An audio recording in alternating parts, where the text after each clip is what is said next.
अस्सलाम वालेकुम दोस्तों, सीमा हैदर केस के हवाले से मैंने आपके साथ आज कुछ ज़रूरी बातें शेयर करनी हैं।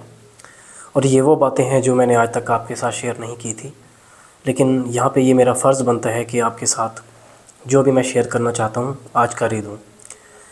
तो आपको याद होगा कि सीमा हैदर ने पाकिस्तान के बारे में जब बुरा भला कहा था, उसके बाद मैंने इस टॉपिक पे वीडियोज़ बनाना शुरू की थी। और जो मेरे पुराने सब्सक्राइबर्स हैं उनको अच्छे से पता है मेरा जो कंटेंट है वो दरअसल सीमा हैदर या फिर न्यूज़ नहीं है। मैं शुरू से ही अच्छाई को प्रमोट करता आया हूँ और मेरी कोशिश होती है कि मेरी वजह से लोग खुश हो जाएं। यही वजह है कि मैंने कुछ अर्सा पहले फ़नी कंटेंट बनाना शुरू किया था, जिसमें कि मैं अपनी दादी दादा के साथ मिल के कुछ वीडियोज़ बनाता आया हूँ। और लोगों ने काफ़ी उस पर अच्छा रिस्पांस दिया, काफ़ी लोग उस पर खुश भी होते थे। अभी भी अगर आप वीपीएन लगा के टिकटॉक चला के देखें तो टिकटॉक पे आपको मेरी काफ़ी सारी वीडियोस मिलेंगी, जिनमें आप लोगों के कमेंट सेक्शन में जाके जब देखेंगे, आप मेरी वीडियो में कमेंट सेक्शन में जाएंगे तो आपको अंदाज़ा होगा कि लोग कितना एंजॉय करते हैं मेरी वीडियो को। तो सीमा ने क्योंकि एक गलत काम किया था, बच्चों को लेके गई, और इस टॉपिक पे मैंने फिर रिसर्च शुरू की कि हुआ क्या है। तो मुझे मुनासिब लगा कि क्योंकि हमने शहाब चतुर को कुछ यूट्यूबर्स ने मिल के कवर किया था, उनकी पाकिस्तान में रहनुमाई की थी, मेहमान नवाज़ी भी की थी पाकिस्तान में, तो इसलिए मुझे मुनासिब लगा कि अगर आवाज़ उठाई जा रही है तो इसमें मुझे भी बढ़ चढ़ के आवाज़ उठानी चाहिए। मेरे काफ़ी अच्छे पैसे बन रहे थे, हालांकि आपको पता ही है टिकटॉक से पैसे नहीं बनते, लेकिन मुझे स्पॉन्सरशिप्स काफ़ी सारी मिल रही थी, तो वहाँ से मेरी अच्छी अल्हम्दुलिल्लाह बहुत अच्छी अर्निंग हो रही थी। लेकिन मुझे मुनासिब लगा कि अभी फ़िलहाल मुझे अपने काम को छोड़ के अगर मैं आवाज़ उठा सकता हूँ तो मुझे आवाज़ उठानी चाहिए। यही वजह है कि मैंने अपने काम को छोड़ा और बच्चों के लिए मैं जितना आवाज़ उठा सकता था मैंने आवाज़ उठाई। इस दौरान मेरी रोशन अली अज़ीम साहब से भी बात हुई, उन्होंने भी मेरे काम को सराहा कि आपने अपना ओरिजिनल कंटेंट छोड़ के हैदर के लिए आप आवाज़ बन रहे हैं, आवाज़ उठा रहे हैं। आपने देखा कि जब यूट्यूबर्स ने इस पे आवाज़ उठाना शुरू की तो काफ़ी सारे न्यूज़ चैनल्स हो गए, उनके ऊपर भी आवाज़ उठना शुरू हो गई। कुछ ने साथ दिया सीमा का तो कुछ ने इसका विरोध किया। तो इसी दौरान काफ़ी तनकीद भी होती रही मुझ पे, बाकी यूट्यूबर्स पे भी, कि आप लोग किस काम पे लग गए हो। और अगर बात की जाए कि अब मैंने दोबारा अपना कंटेंट के हवाले से कल एक वीडियो डाली है, तो उस पे भी एक दो कमेंट आए, ज़्यादा नहीं आए, 2 कमेंट्स आए जो रॉन्ग थे, जिनके ऊपर मुझे अभी बात करना बनती है। कि देखिए, सीमा हैदर के ऊपर वीडियोस बनाना, और अभी कुछ लोगों को अगर ये लग रहा है कि व्यूज़ नहीं आ रहे तो ये बना रहे, तो आप मेरी पुरानी वीडियोस उठा के देख लें, सीमा से पहले वाली मेरी आप वीडियोस उठा के देख लें। मेरा तो कंटेंट ही यही है, फ़नी वीडियोस मैं बनाता हूँ। मेरी कोशिश है कि मैं आप सबको हंसाऊँ, आपको खुश रखूँ। देखिए ना कि लोग जब भी घर आते हैं सैड होते हैं।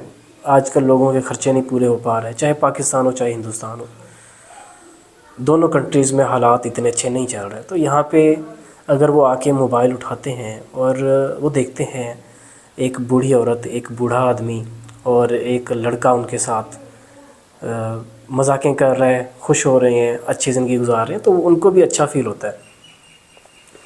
मेरे कमेंट्स जो टिकटॉक पे आते हैं वो ये होते हैं कि मैं बहुत सैड बैठा हुआ था, या मैं बहुत सैड बैठी हुई थी, समझ नहीं आ रहा था, डिप्रेशन में थी मैं या डिप्रेशन में था मैं, और इस दौरान आपकी वीडियो सामने आई जिसकी वजह से मुझे खुशी हुई। तो ऐसे ऐसे लोग यहाँ पे रहते हैं जो हमारी वीडियो से खुश होते हैं। तो मुझे अपना कंटेंट दोबारा से भी जारी रखना था, क्योंकि सीमा हैदर के टॉपिक पे मैं सीरियसली आपको ये बात बता रहा हूँ कि आरपीएम अच्छा नहीं आ रहा। अगर हम इसको भी लेके चलें, देखिए हमें अपना बैकग्राउंड भी देखना है, हमें अपनी फैमिली को भी साथ में देखना है, उनकी देखभाल हो गई, उनको भी देखना है। अब बड़ा हो गया हूँ मैं भी, मुझे काम करने हैं, काफ़ी काम करने हैं, दादी दादा का हाज कराना है, तो काम तो करना है फिर। तो सीमा हैदर को लेके बैठे रहने से मेरा काम नहीं बनना। मुझे जितने पैसों की ज़रूरत होती है मेरे उतने नहीं पूरे हो पा रहे। आप ये कह सकते हैं कि जितने की एक बिरयानी की प्लेट आती है ना, डेली की अर्निंग उतनी हो रही है। पहले ये था कि आरपीएम इससे भी कम था। मैंने कुछ वीडियोस में बताया था कि 2 किलो चावल, हिंदुस्तान में जो 2 किलो चावल नॉर्मल वाले वो लिए जा सकते हैं, इतने पैसे बने हैं। लेकिन अब आरपीएम इतना बेहतर है कि डेली की एक बिरयानी की प्लेट आप कह सकते हैं कि मैं खा सकता हूँ, इतने पैसे बन रहे हैं। तो मुझे यहाँ पे इस टॉपिक को छोड़ के अपना काम भी करना है। तनवीर अफरोज़ हो गए, अरशद भाई हो गए, वो यूट्यूब पे वीडियोस बनाते हैं, आवाज़ उठाते हैं बच्चों के लिए, लेकिन साथ साथ वो बाकी काम भी कर रहे हैं। अरशद भाई का भी काम है, उनका बिज़नेस है। और तनवीर भाई की कुछ ज़मीनें हैं, वहाँ पे वो काम वगैरह कराते हैं। वहाँ पे ख़ुद भी साथ फिरते रहते हैं, देखते रहते हैं कि कहाँ पे जो है स्प्रे करने की ज़रूरत है, फ़सल ख़राब हो रही है, यहाँ पे ठीक है। तो वो आपने देखा होगा, उनकी वीडियोज़ में भी वो दिखा रहे होते हैं।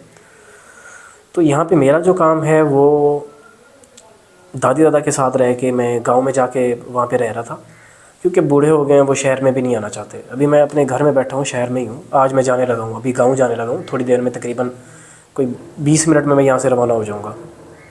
ये वीडियो बना के जल्दी से इसको अपलोड पे लगा के और छोटा मोटा थंबनेल भी बना दूँगा इसके हवाले से और निकल जाऊँगा। तो दादी दादा क्योंकि बूढ़े हो चुके हैं, मेरा फ़र्ज़ बनता है कि मैं उनके साथ गाँव में रहूँ, क्योंकि वो यहाँ पे नहीं आना चाहते। शहर में ये होता है कि उस तरह से ऑक्सीजन नहीं होती जिस तरह से कि बूढ़ी और बूढ़े आदमी को चाहिए होती है।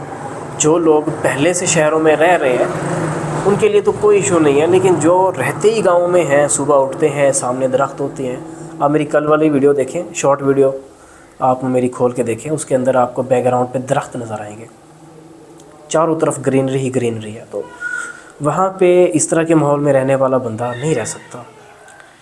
तो आज मैंने अपनी बात थोड़ी सी आपके साथ की।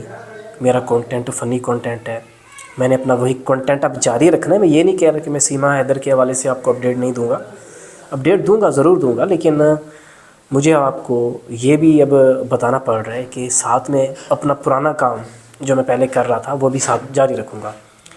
वो यूट्यूब पे, फेसबुक पे और टिकटॉक पे, ये 3 प्लेटफॉर्म है जहाँ पे मैं करता हूँ। इंस्टाग्राम पे भी मैंने सोचा है कि अलहदा से शुरू कर लिया जाए इसको, क्योंकि एक वीडियो मैंने वहाँ पे भी डाली थी, 15,000 वहाँ से व्यूज़ आए थे। रील मैंने डाली थी।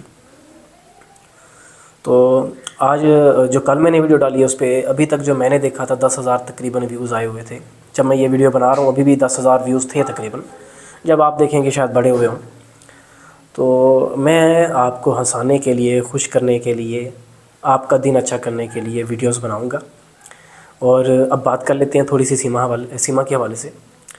तो सीमा के हवाले से जो चीज़ें नई नई खुल के सामने आ रही हैं वो यही हैं कि अब बौखलाहट में आके एपी सिंह ने कभी क्या करने की कोशिश की है तो कभी क्या करने की कोशिश की है। अब ये भी खबर आ रही है कि सीमा का दोबारा से प्रेगनेंसी टेस्ट हुआ है और उसमें क्या सामने आया है वो तो जब चीज़ें क्लियर होंगी मैं उस वक्त ही आपको बताऊंगा। लेकिन अभी दोबारा से ये टेस्टिंग वगैरह और क्या करना चाहते हैं ये अब समझ से बाहर है। एपी सिंह ने सीमा को एक ढाल बना के रखा हुआ है इलेक्शन के लिए, चुनाव, ठीक है, चुनाव आने वाले हैं। तो उसमें ये कोशिश कर रहे हैं कि बीजेपी से इनको सीट मिल जाए। बीजेपी से नहीं मिलेगी, किसी और से ट्राई करेंगे, या फिर जिस पार्टी के नेता सीमा को पाकिस्तान भगाने की कोशिश करेंगे ये उसी पार्टी में जाने की कोशिश करेंगे ताकि डीलिंग वगैरह की जा सके। आने वाले दिनों में आपको इस बारे में भी चीज़ें देखने को मिलेंगी। एटीएस की जांच एपी सिंह पे भी हो रही है और इस दौरान एपी सिंह की कोशिश ये भी है कि वो किसी तरह से इस मामले से दूर हो जाए। लेकिन जिस तरह से वो फंस चुका है इस मामले में, वो निकलने की कोशिश करे तो निकल नहीं सकता, भागने की कोशिश करे भाग नहीं सकता। और इस दौरान इसके अकाउंट में अच्छे भले पैसे आए हैं, उनका इस्तेमाल करते हुए वो काफ़ी चीज़ें हैं जो कर सकता है। तो अभी बस यही चीज़ें चलेंगी। आने वाले दिनों में हमें काफ़ी कुछ है जो नया भी देखने को मिल सकता है। हो सकता है कि एपी सिंह को एटीएस की तरफ से जेल हो जाए, हो सकता है कि सीमा को ही जेल हो जाए, और ये भी हो सकता है कि बच्चे पाकिस्तान भेज दिए जाएं जब तक इनके ट्रायल चलेंगे कोर्ट में। तो काफ़ी चीज़ें आने वाले दिनों में मुमकिन हो सकती हैं, और अब क्योंकि इन तमाम चीज़ों पे इम्प्लीमेंट हो रहा है, आपको पता ही होगा साक्षी ने इसके ऊपर पूरी तरह से आवाज़ उठाई है, और हिंदुस्तान के अच्छे वकील, अच्छे लोग साक्षी का साथ दे रहे हैं। तो इसलिए आने वाले दिन बड़े ख़ास हैं। उम्मीद करता हूँ कि आज की इस वीडियो से आपको मेरे बारे में काफ़ी कुछ जानने को मिला होगा, और केस के हवाले से यही छोटी सी एक अपडेट थी। बाकी क्योंकि आज का दिन तबीयत ख़राब होने की वजह से मैंने रेस्ट ही किया है, फिर बाल कटवाने चला गया, गांव जाना था, दादी बुला रही हैं इसलिए, तो मैं ज़्यादा रिसर्च नहीं कर पाया, और ना ही जो लोग बात करते होते हैं इस बारे में, हमें आगाह करते होते हैं, उनसे भी मैं रब्ता नहीं कर सका। तो मैं घर जाके यानी गांव पहुंच के तमाम लोगों से रब्ता करूंगा, और आपको ज़रूर बताऊंगा जो भी आजकल चल रहा है सीमा के साथ, एपी सिंह के साथ, सचिन के साथ। अब हमारी मुलाकात होगी एक नई वीडियो में, तब तक के लिए मुझे दीजिए इजाज़त। अल्लाह निगहबान, अल्लाह हाफ़िज़।